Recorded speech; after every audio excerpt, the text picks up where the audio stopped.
this is what it is at face value, but I would like to think there is some information behind a classification that you and I don't know about, and there's some reason behind this decision. That's, again, that I'm not giving my opinion on that example. That's just an example. Or, because now we look back at it and Monday morning quarterback it and say, oh, well, we armed the Mujahideen in the 80s, and now look what the fuck you did. But at the time...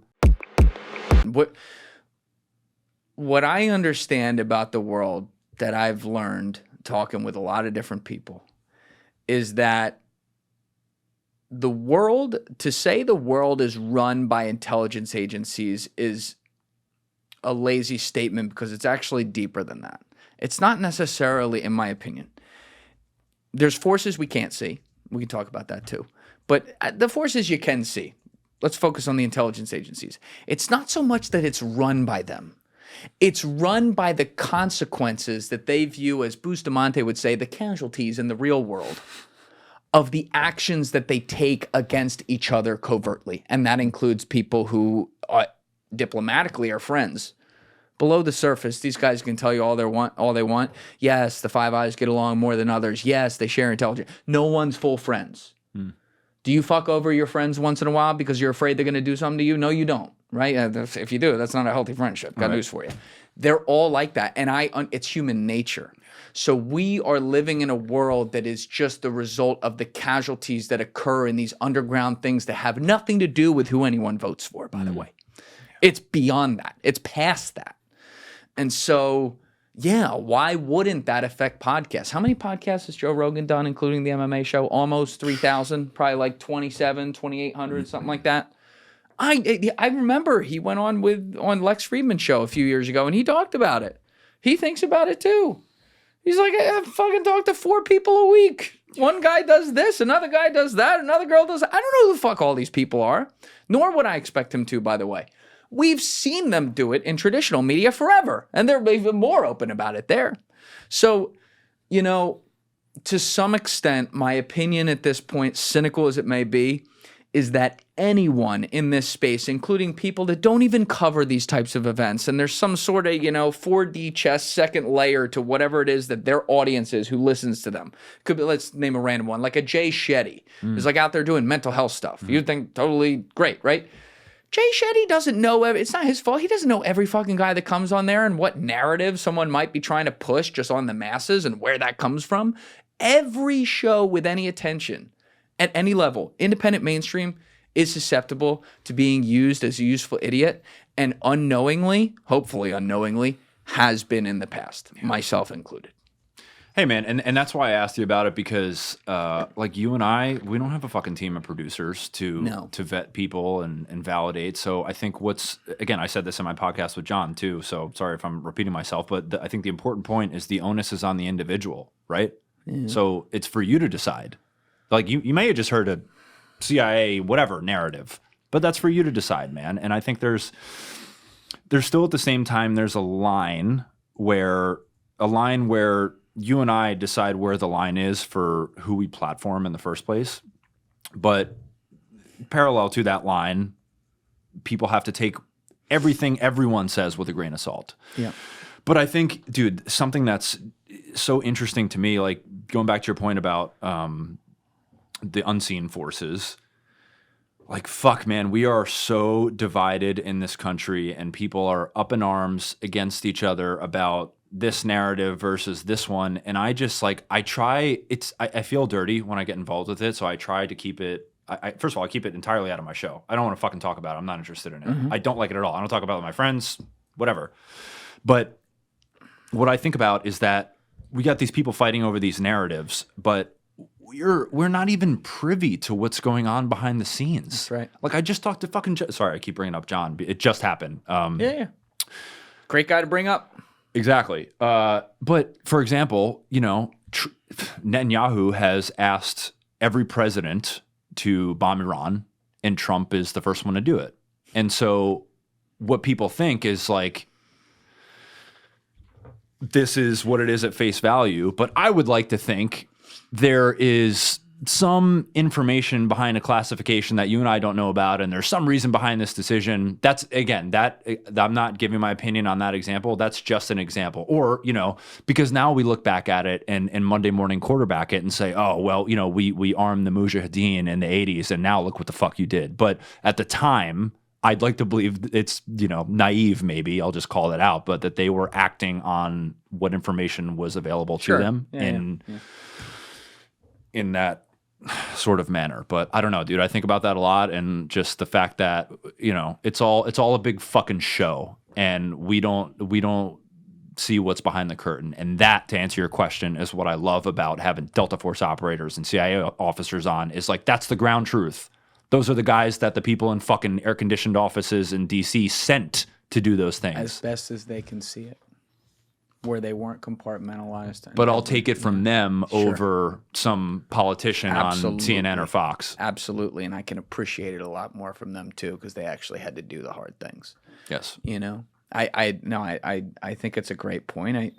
I think, to answer your question with a hypothesis, the reason Netanyahu might have been successful at getting Trump to bomb Iran is sitting on East 71st Street. And, that's just what it is.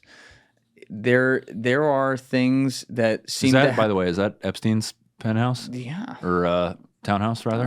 Sorry to interrupt you, but I wasn't sure. 90 71st Street. Interesting. And it's like, we now have entered a time period where we still don't know shit, right? But with the internet, we know the toilet. We don't see all the piping, but we can see the water in the toilet for the first time and actually aim and shoot, right? No pun intended on that. But,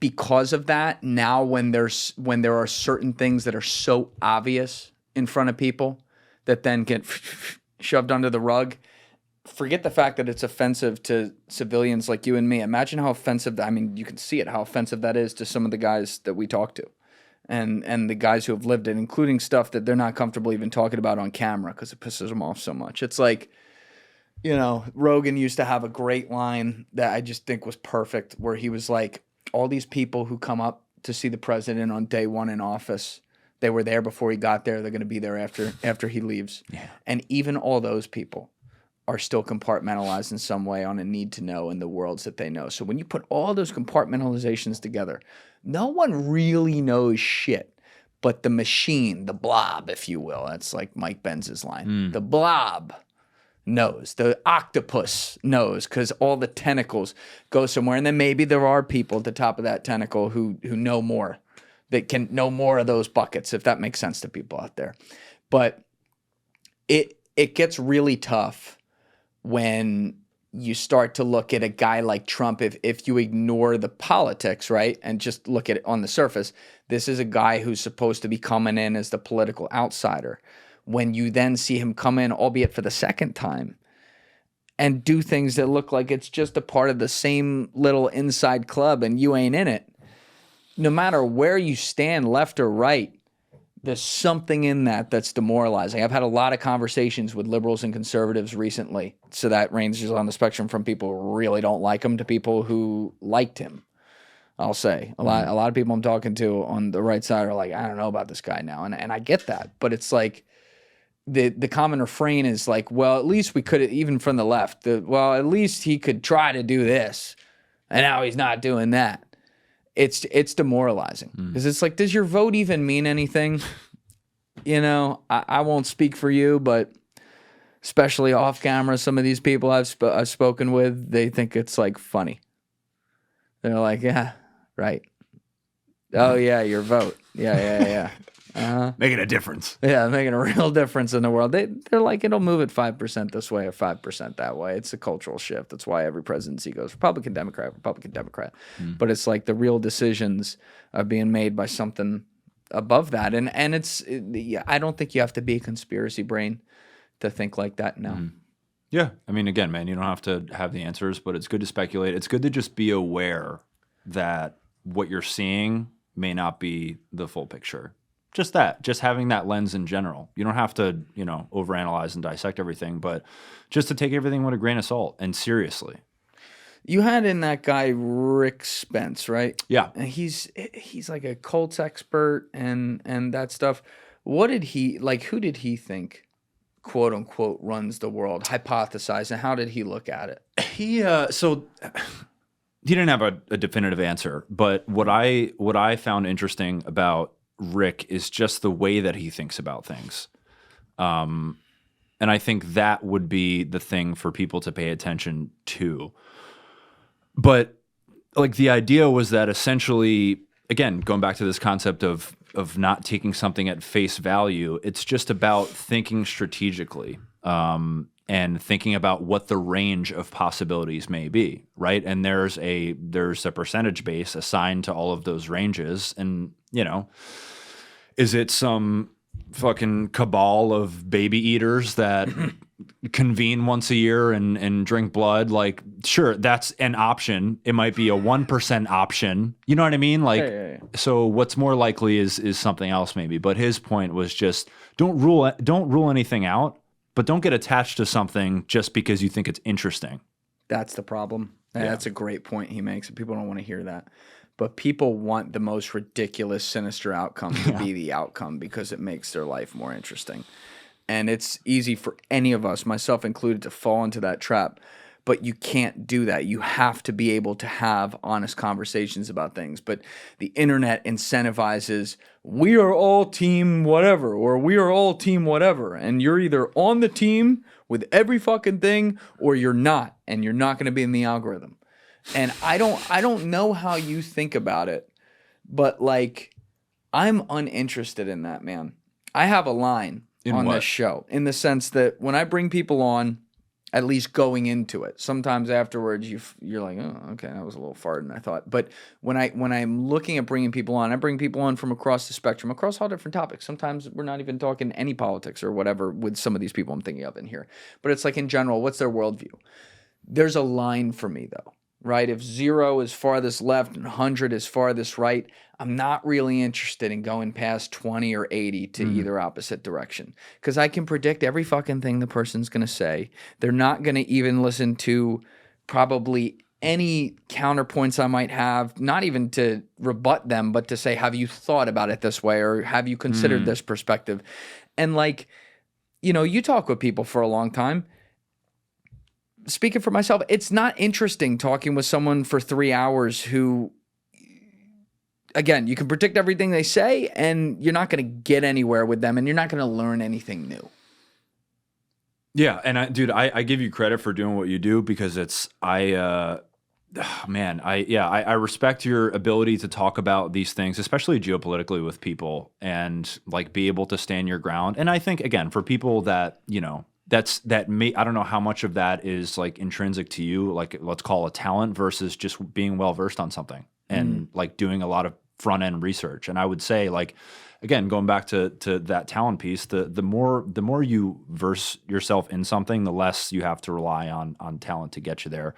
Sorry, what was the original point that you made up? Or because I wanted to say something about that. What I'm saying is how you look at the spectrum of who you're talking to, like speaking to the extremes. How interesting is that? Well, dude, that's one of the big things I think is a problem that feeds into this division is like you and I, there was a time where if you and I thought differently, we could just sit down and have a conversation about it and be friends afterwards. And I don't really fucking care what you think. Like it's not relevant to our friendship, so to speak, like in people's lives. But now, like, I feel like what I see with this stuff and like the infighting and division is that people, when they have a conversation, it's let me give you an example. Like, let's say, I don't know, let's say you're on the right and I'm on the left, and you and I are having a conversation, and I like if Trump does something that's great, Trump cures cancer, I on the left don't want to say that Trump did something good objectively because it feels like I'm ceding ground to you, and it's all this all the time, and that's what I feel with people, man. And I'm like, if that's what it's gotten to, then how the fuck are we ever going to get to the middle anymore? How, like, where is the truth going to lie then on that spectrum? And how can we even tell where it is? I don't know. is the answer to that question from my end. But also, what I do feel confident in is that if you're looking at power structures like the elites, just put them all in one bucket, regardless of who that is. A divided society is a compliant society because you distract them with these shiny little objects over here to fight over. Everyone gets all pissed off. That's where social media runs to. The algorithms push it. They get mad at each other. There's infighting. There's whatever. And then there's some political repercussions. But the real things are what happen behind closed doors where decisions are made, often about faraway places that impact the world economically, socially, politically, and geopolitically. You know? And I think that if you look throughout just even American history, post-industrial revolution even, that's probably a pretty fair takeaway. Look at the British Empire, pretty fair takeaway. You know, that's what these guys do. And, you know, one of the things, I'm sure you have these moments in your podcasts, these little things, sometimes maybe that fans listening don't notice like you do because they're not in there, but these little things where someone says something and the context in which they're saying it and the way in which they say it and the moment in which they say it while you're sitting there with them, you're like, whoa, like, holy shit, that's a good point. One of them for me was when Bustamante in episode 107 with me was, I think this was like an hour, 40 minutes in or something like that. He was like, we need an enemy. We need an enemy that we can look at and say that's the enemy that we can all coalesce around so that that's where our focus goes. And the saddest part about that statement is that historically speaking, he's not wrong. And what he was trying to say is you want to solve some of the division problems in this country, have a common thing to fear. And right now, the common thing that we fear is each other. We need to point that outward, which is sinister as fuck and has massive implications towards human life on this planet. So I don't support that. But psychologically, I have to look at this objectively and say, like, is he wrong? I don't know. I don't think so. Right? Thank you guys for checking out this clip. If you haven't already subscribed, please subscribe and hit the like button on this video. It is a huge, huge help. And if you'd like to check out this clip's full podcast episode, that link is in the description below or right here. And finally, you can follow me on Instagram and X by using the links in my description below.